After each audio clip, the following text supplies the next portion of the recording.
Good evening, Alan. Are we feeling better now? Feeling calm? Yeah. I see you brought your pet gorilla with you. So sure, I'm calm. I get the message. Loud and clear.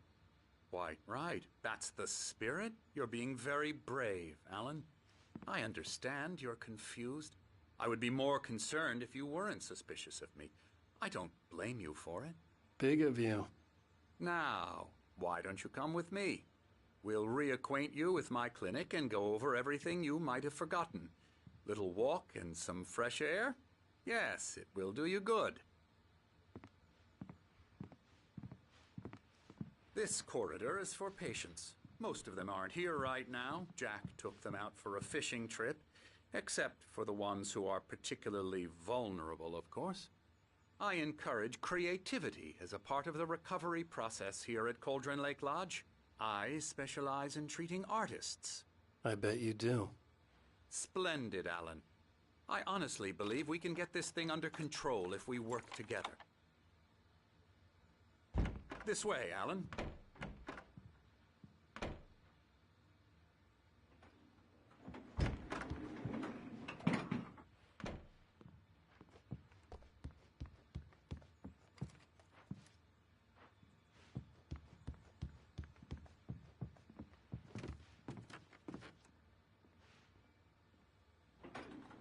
Now, Alan, from past experience with you, I know I need to get right into the heart of the matter as quickly as I can after an episode.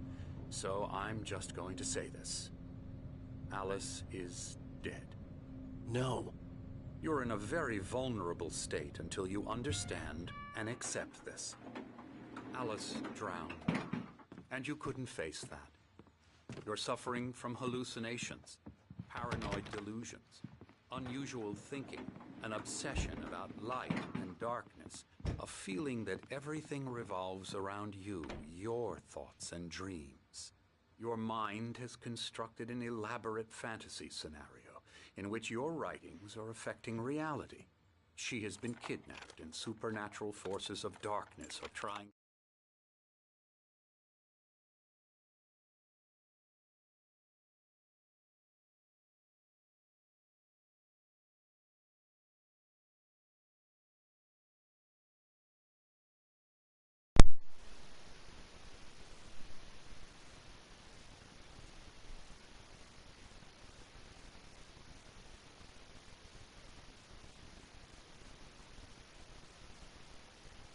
Stop you.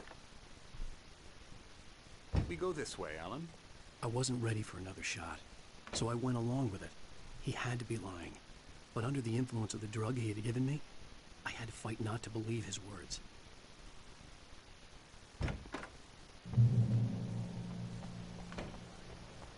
It's all in your head. You've been making it up. Apart from the tragic accident with your wife, no one has been killed. Your delusions are just a manifestation of your subconscious mind trying to protect you from the too painful truth. Unless we fight the fantasy, it will return. I know the instinct is to resist me, but think about it. Doesn't this make far more sense than the insane supernatural conspiracy you have concocted in your mind? You're a skeptic by nature, Alan. We both know this. Everything can be explained logically.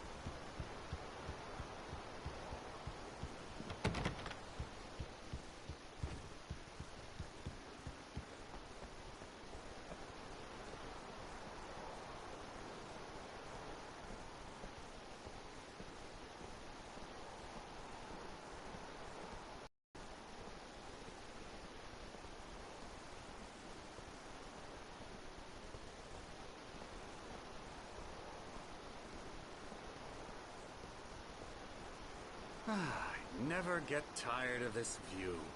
Very inspiring, isn't it? Cauldron Lake spread below us. I could see Mirror Peak on the other side of the lake. I thought I could make out the spot where Diver's Isle had been when I arrived with Alice. Now there was nothing but waves. It seems there's a storm coming. Funny, I don't recall there being a mention of that in the weather forecast. Well, no matter. This way. Follow me. Alan, what I'm telling you is good news. Right now we're in control. Every time you have a relapse, it gets more and more difficult to resurface from the dark depths of your imagination. Not surprising, considering your profession. Imagination is what you work with. After all your nightmares, this should come as an immense relief to you. If it doesn't, why is that? Because I'm lying? Or because you don't want to admit that you're not well? It's very natural for you to think of me as your enemy. It's part of the illness. I let him talk. After all, Hartman I'm the obviously one loved his trying to own bring you voice. out of the His world words you've echoed constructed madly for inside yourself. my head. But I can't dug my do nails it into by the palms of my myself. hands to stay You need focused. to work with me. Once you accept that, we can begin the journey towards your recovery. Come along. Let's go inside.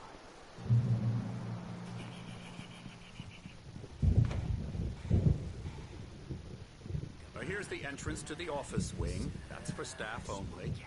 You were impressed by my trophies when you first arrived here. I do love to hunt. The great outdoors. Man versus nature. It's wonderful stuff. Pretty damn wonderful, yeah.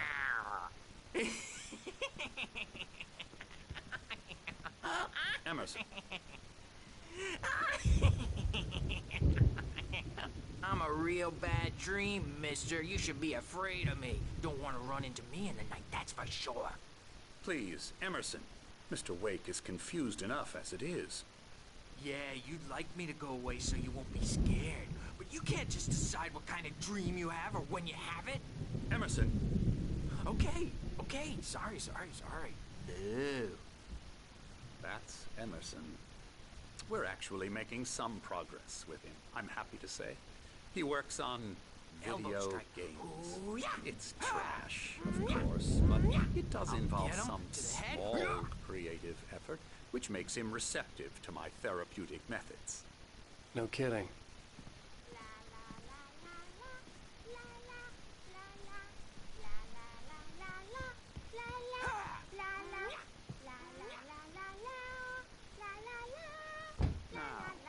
You might have noticed the typewriter in your room. You've been writing as a part of the therapy. As soon as you feel up to it, you should continue.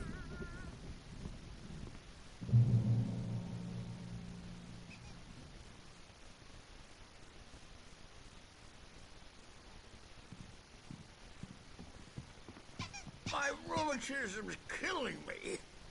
There's a storm coming. Oh, what a storm. I hope it wipes this place off the face of the earth. And these two are the Anderson brothers, Odin and Thor. They had how should I put this? A heavy metal band in the 70s and 80s called Old Gods of Asgard. They even adopted new first names to complete the image of Viking gods. After the band broke up, they lived on a farm nearby. They are, well, in advanced stages of dementia.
Well cared for, TLC and all that. There's nothing more that can be done. I'm afraid that the rock and roll lifestyle has left its mark. Oh, that won't do. I'm so sorry to cut this short for now, Alan. The power has been acting up. I'd better go check on it. We'll continue this soon. Meanwhile, when you feel up to it, return to your room and try to write. It really is for the best. Don't you think?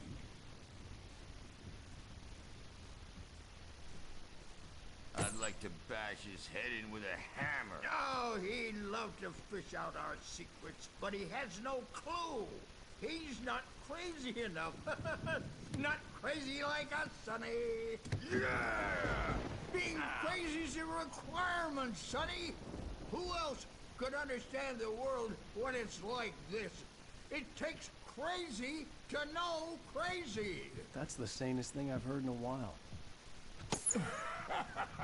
Say, you're all right, Tom. Hey, we like him, don't we, bro? He's got to go to the farm. The Anderson Farm. Valhalla! We wrote it all down, lest we forget. A crash course. All you need to know to get your head right. You need to find the message. Here, Sonny, here's something for you. Gave me a rash, but I kept it safe from these bastards. My head was... Zane could feel the poems, taking form, shaping things. As he experimented, he imagined he could almost feel the power surging through the keys of the typewriter. It exhilarated him. But there was fear, too. If not for his young assistant Emil, he would have given it up. But Emil convinced him otherwise. He, too, had a way with words.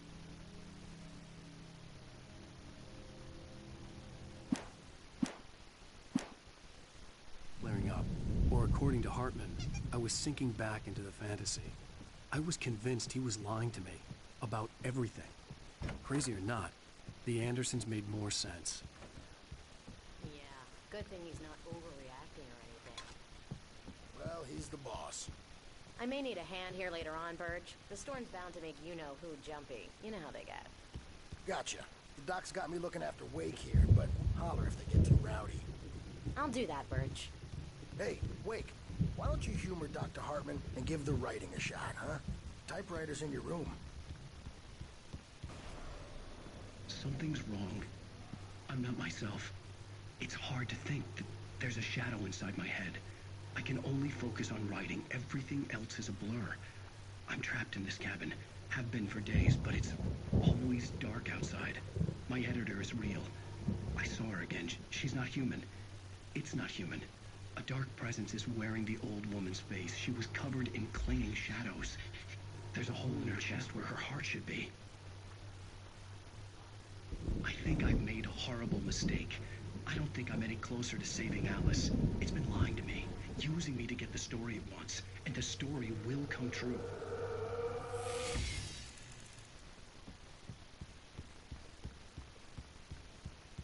Feelings too, and then I have to listen to them because they're not scared of me, and everyone should.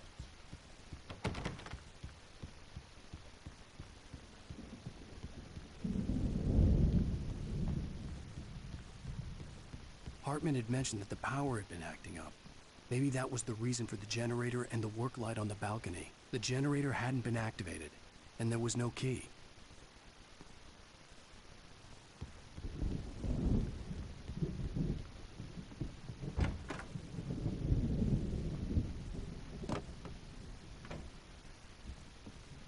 Hartman wanted me to write. I knew I couldn't, but I figured I should just play along for now. It was the only thing I could do with Nurse Birch watching me like a hawk.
The white glare of the blank page in front of me hurt my eyes.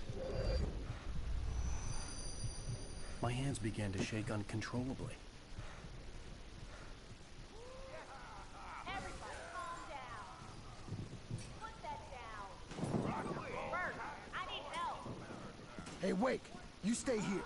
I'm gonna go see what's up. You just keep doing what you're doing. Be cool, okay?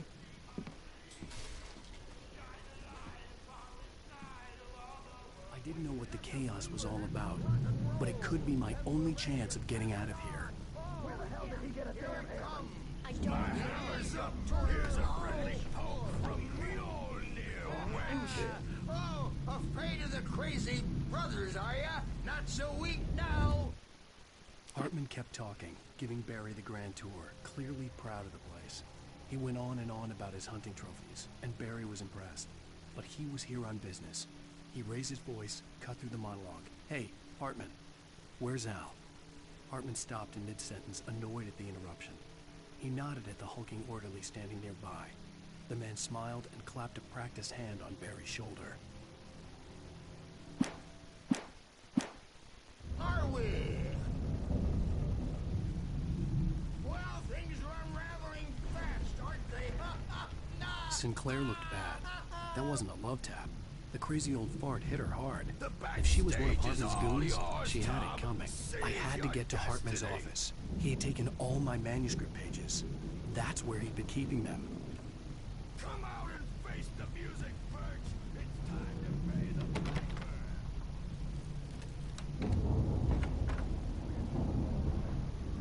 Let me out of here! Hartman, do you hear me? I'm gonna sue your crazy quack ass to shreds! Barry? Ow! About time! Barry! Man, am I glad to see you. We need to get to Hartman's office. It's right next door.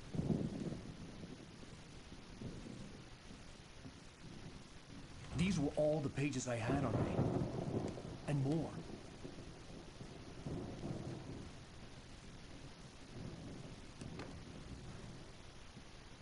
Alan, please. You're sliding back into the... Tell me one more lie and I'll shoot you in the face. Ah, well, it was worth a shot. Really, Wake, come on. Let's work together on this. You have no idea... Hartman, shut up! Barry, get out of here. I'll catch up with you. Get a car. Oh, Al, let's just... Go! Wake, listen to me. This is a mistake. Don't you see? Together we can create something absolutely wonderful. With your ability and mine.